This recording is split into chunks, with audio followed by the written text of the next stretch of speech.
नमस्कार, अस्सलाम वालेकुम। मेरा नाम रिजवान खान है। आज मैं आप लोगों को तिलोत्तमा अप्सरा साधना के बारे में बताऊंगा। तिलोत्तमा अप्सरा साधना मतलब दिल में उतरने वाली प्रियतमा, जिसे हम तिलोत्तमा कहते हैं। तिलोत्तमा अप्सरा साधना जैसे अप्सरा साधना, उर्वशी साधना, मेनका, रंभा, कई प्रकार की श्रेष्ठ अप्सराएं साधना होती है। तिलोत्तमा अप्सरा की गिनती भी श्रेष्ठ अप्सराओं में होती है। यह अप्सरा प्रत्यक्ष और अप्रत्यक्ष दोनों ही रूप में साधक की सहायता करती रहती है। ये साधना अनुभूत है। इस साधना को करने से सभी सुखों की प्राप्ति होती है। इस साधना को शुरू करते ही 1 या 2 दिन में आपको धीमी धीमी खुशबू का प्रवाह होने लगता है। यह खुशबू तिलोत्तमा के सामने होने का एक पूर्व सूचना आभास है। अप्सरा का प्रत्यक्षीकरण एक श्रम साध्य कार्य है। मेहनत बहुत जरूरी है। एक बार अप्सरा प्रत्यक्षीकरण के बाद कुछ भी दुर्लभ नहीं रह जाता। इसमें कोई दो राय नहीं है। यह क्रिया आप खुद स्वयं भी कर सकते हैं। अप्सरा साधना एक गोपनीयता की श्रेणी में आती है। सभी को इस प्रकार की साधना जीवन में एक बार करने की कोशिश जरूर करनी चाहिए, क्योंकि कलयुग में जो कुछ भी चाहिए वो सब इस प्रकार की साधना से ही सहज हो सकता है। तिलोत्तमा साधना पुरुष और स्त्री दोनों कर सकते हैं। तिलोत्तमा साधना स्त्रियां जिनका शरीर आकार बेडौल है, सुंदर नहीं है, एक आकार नहीं है, वो स्त्रियां भी इस साधना को करने की कोशिश कर सकती हैं। अपने आप को सुंदर, सौभाग्यशाली और खूबसूरत बनाने के लिए वो इसका प्रयोग कर सकती है। पुरुष किसी प्रियतमा के लिए, प्रेमिका के लिए या कोई अपनी अर्धांगिनी के लिए जिसको वो पाने की तमन्ना रखता है, उसी तरह की ख्वाहिश हो, इच्छा हो, तो वो उसके बदले तिलोत्तमा साधना को पूर्ण करने की कोशिश कर सकता है। तिलोत्तमा साधना ये एक कलयुगी साधना है। इस साधना में सहज ही प्राप्त किया जा सकता है। इस साधनाओं की अच्छी बात यह है कि साधारण व्यक्ति भी इसको कर सकता है, लेकिन बिना गुरु के ज्ञान असंभव है।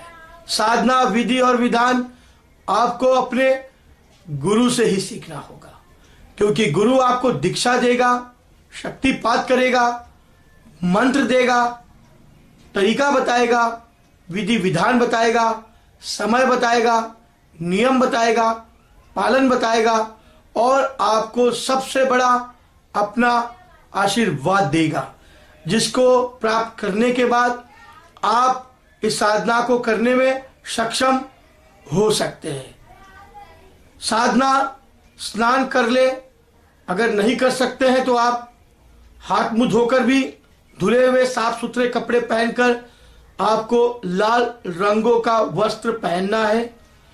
लाल रंग का बल्ब कमरे में जलना चाहिए। दीवारों पर भी लाल रंग होना चाहिए। आप 12 बजे के बाद इस मंत्र का जप कर सकते हैं। लाल रंग का कंबल या लाल रंग का आप कोई भी कपड़ा बिछाकर उस पर बैठकर अप्सरा साधना आप कर सकते हैं। लेकिन अगर आप पुरुष हैं तो आपको पहले स्त्री का सम्मान करना सीखना होगा। अगर आप दूसरे स्त्री का सम्मान नहीं कर सकते, आप उनको गलत नजरों से, गलत भाव से देखते हो, तो आप कभी इस साधना को पूर्ण नहीं कर सकते। अप्सरा साधना पूर्ण करने से पहले आपको अपने माता पिता पर, अपने गुरु पर, धार्मिक ग्रंथों पर, विधि विधानों पर पूर्ण विश्वास होना चाहिए, नहीं तो आपका सफल होना मुश्किल है। अंधविश्वास अगर आपके मन में है तो उसे निकाल दे।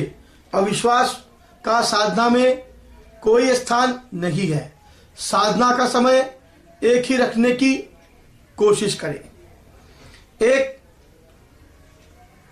तांबे की थाली में आप लाल रंग कर दीजिए, उस तांबे की या तो पूरे कुमकुम से भर दीजिए, उसमें 11 गुलाब का फूल रखिए, मीठा रखिए और तिल का तेल रखिए। तिल का तेल तिलोत्तमा साधना, यानी तिल के तेल से की जाने वाली साधना तिलोत्तमा साधना कहलाती है। तिल का तेल जलाने के बाद आप कोई भी लाल रंग की हकीक की माला लेकर 108 दाने की आप मंत्रों का जप कर सकते हैं। आपको अपने अंगूठे और मध्यमा की उंगली से ही इस मंत्र का जप करना है। आपको हर रोज 1100 मर्तबे मंत्रों का जप करना होगा। 11 दिन की साधना है। आपको इसका अनुभव 2 दिन में ही देखने को मिलेगा।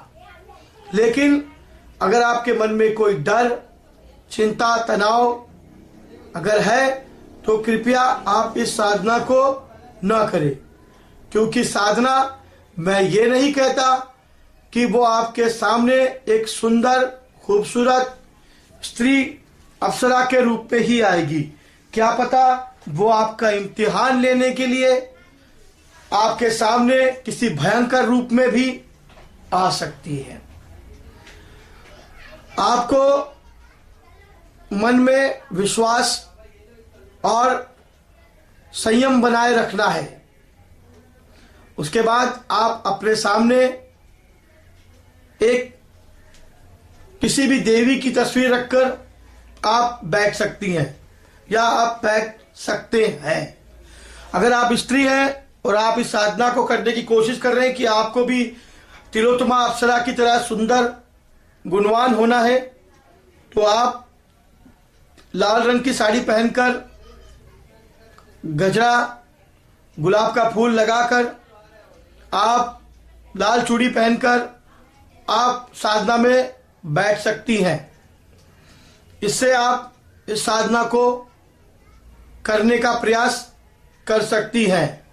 जैसा मेरे गुरु श्री मोती सिंह ने बताया था मुझे इस अप्सरा साधना के बारे में, मैं वही साधना किस प्रकार की जाती है, मैं आपको उसका नियम पालन बताने की पूरी कोशिश इस वीडियो के माध्यम से कर रहा हूं। जैसा कि मैंने आपको बताया कि आप कोशिश करें कि साधना को बिना गुरु के संपन्न न करें, क्योंकि उसका प्रभाव विपरीत भी हो सकता है। ये जरूरी नहीं है कि आपको किसी सुंदर स्त्री के दर्शन हो जाए। आपको पहले साधना करने से पहले आपको उसका ध्यान करना है कि हे सुंदरी, तुम तीनों लोगों को मोहने वाली मोहिनी देवी हो। तुम्हारा देह गोरा है, खूबसूरत है, चमकता हुआ है। तुम अनोखो गहने रंग के पहने हुए हो, बहुत सुंदर हो, अनोखा वस्त्र है और आपको देखने की मनोकामना है। ऐसी विचित्र सुंदरी तिलोत्तमा अप्सरा साधना को या ऐसी सुंदरी तिलोत्तमा अप्सरा को मेरा कोटि कोटि प्रणाम। अब सामने एक मीठा पान, इलायची, लौंग और गुलाब का फूल और 11 रंग की अलग अलग मिठाइयाँ आप रख सकते हैं। आप अपने ऊपर इत्र भी लगा सकते हैं। अब आपको जो नियम करने हैं, आपको ब्रह्मचर्य का पालन करना बहुत जरूरी है। केवल आपको अपने ही माता पिता, अपने गुरु, अपने इष्ट का ही ध्यान करना है और आपको ये कोशिश करना है कि आप अप्सरा साधना को सिद्ध करने में सफल हो जाएंगे। आपको जो नहीं करना है, जिसका नियम आपको करना है, वो है आपको मांस, शराब, अंडा, नशे, तंबाकू और तामसिक भोजन से आपको ज्यादा दूर रहना होगा। शराब का प्रयोग आप नहीं कर सकते, मांस, मच्छी, मटन, अंडे का प्रयोग आप नहीं कर सकते, तंबाकू, सिगरेट का इस्तेमाल आप नहीं कर सकते, तामसिक और किसी पर स्त्री के साथ शारीरिक संबंध आप नहीं रख सकते। इन सभी से आपको दूर रहना होगा। इसका प्रयोग मना है। केवल सात्विक रहना है, भोजन करना है, साधारण सा खाना खाना है, क्योंकि तामसिक आपके मन की भावनाओं को भड़का देगा। जप करने के समय आपको नींद, आलस, उबासी, छींक, थूकना, डरना या अपने गुप्त स्थानों को हाथ लगाना मना है। मोबाइल, सेल फोन को आप अपने पास नहीं रख सकते। आपको मंत्रों का जाप एक ही लय में करना है, धीरे धीरे जपना है, लेकिन बुदबुदाते हुए पढ़ना है। बहुत तेज नहीं पढ़ना है, सर हिलाते हुए और शरीर को हिलते हुए नहीं पढ़ना है। आप जो याद कर ले पहले मंत्रों को, उसके बाद ही आप बैठें। हाथ पैर फैलाकर नहीं बैठ सकते। आप एक मुद्रा में ही बैठ सकते हैं। हाथ पैर बदलने की भी आपको इसमें जरूरत नहीं। आप अपना हाथ भी नहीं हिला सकते, ना अपने शरीर को आप हिला सकते हो, ना दाएं बाएं देख सकते हो, और ना ही आगे पीछे। आपको सिद्ध करना है इस साधना को, लेकिन उसके पहले आपको स्त्रियों का सम्मान करना जरूरी है। अगर आप ऐसा करते हैं तो आपको अप्सरा साधना जरूर सिद्ध हो जाएगी।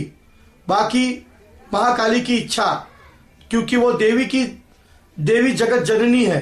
साधना से किसी को नुकसान पहुंचाने पर साधना की शक्ति समाप्त हो जाती है, और इसका दिखावा न करे। इसलिए अपनी साधना की रक्षा आपको खुद करनी है। किसी को भी शक्ति का प्रदर्शन कराने की जरूरत नहीं है।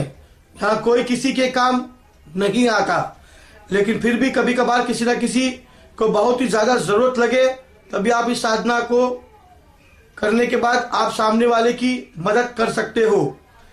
वैसे ये सिर्फ साधक का भला करने वाली है।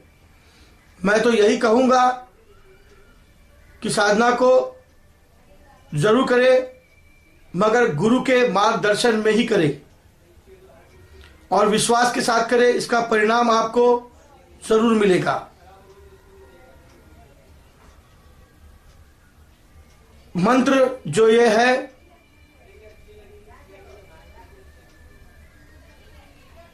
मैं आपको जो मंत्र बता रहा हूं, स्क्रीन पर जो मंत्र लिखकर आ रहा है, इस मंत्रों को आप पहले बिना देखे याद कर ले। उसके बाद आप इन मंत्रों को रोज 1100 बार हकीक की माला से, लाल रंग की हकीक की माला से इसका जप करें। 2 से 3 दिन में आपको इसका अनुभव होना शुरू हो जाएगा। मन में अगर इरादे अच्छे हो, नेक हो, तो आपकी साधना जरूर सफल हो जाएगी। परंतु बिना गुरु, बिना दीक्षा आप इस साधना को करने की कोशिश कदापि ना करें।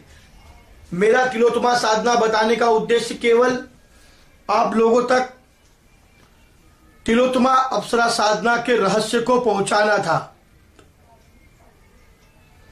एक खूबसूरत अप्सरा साधना जो एक सर्वश्रेष्ठ श्रेणी में आती है। मेरा उद्देश्य सिर्फ आपको उसके रहस्यों को उजागर करना और उन रहस्यों को बताना था। मैं आशा करता हूं कि आप लोगों को मेरा यह वीडियो पसंद आया होगा, जिसके लिए आप मुझे लाइक और सब्सक्राइब जरूर करें, कमेंट दें। मैं कोशिश करूंगा कि आपको और भी ऐसी साधनाएं जो मेरे परम पूज्य गुरुदेव श्री मोती सिंह राठौड़ जूनागढ़, जिन्होंने की थी साधना, अघोरित है, उन्होंने मुझे इसका रहस्य बताया था, मंत्र बताया था, तो मैं उसको आप लोगों के सामने उजागर करने की पूरी कोशिश कर रहा हूं। मुझे आपका साथ चाहिए, प्यार चाहिए और आप लोगों का आशीर्वाद चाहिए। अगर मेरी साधना, मेरा बताया हुआ विधि विधान या तिलोत्तमा अप्सरा साधना अगर आपको सही लगे तो आप इसे लाइक और सब्सक्राइब जरूर करें। मैं और भी ऐसी साधनाओं का रहस्य आप लोगों के सामने उजागर करता रहूंगा। जब तक के लिए नमस्कार, खुदा हाफिज।